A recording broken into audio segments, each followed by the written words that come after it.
வணக்கம். இன்றைக்கி என்ன சமையல்னு பார்க்கலாம் வாங்கம்மா. எப்பயும் போல் தூயமல்லி அரிசி சாதம் சூடாக இருக்குது. அதில் 2 கரண்டி தட்டில் வச்சுக்கலாம். அடுத்து சுண்டக்காய் காரக்குழம்புமா, ஜோராக இருக்குது.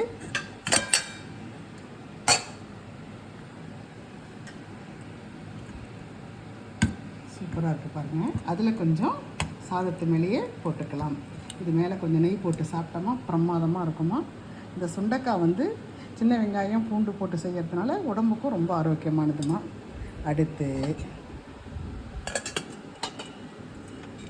வாழைக்காய் பொடி மாஸ், அதுவும் ரொம்ப பிரமாதமாக செய்திருக்கோமா. அது கொஞ்சம் வச்சுக்கலாம்.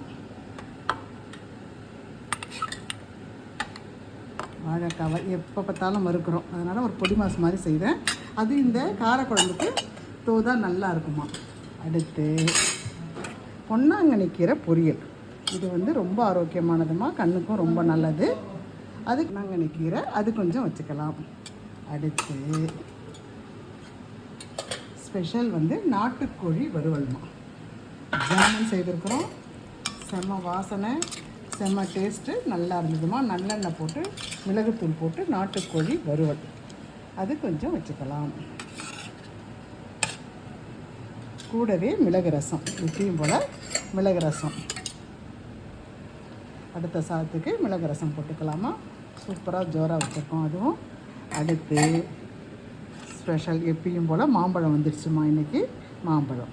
இவ்வளோதாம்மா இன்றைக்கு எங்கள் வீட்டு சமையல்.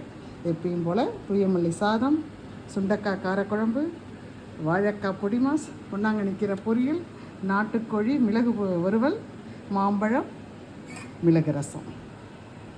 பிடிச்சிருக்கவங்க லைக் பண்ணுங்கள், ஷேர் பண்ணுங்கள், கமெண்ட் பண்ணுங்கள். தேங்க்யூ.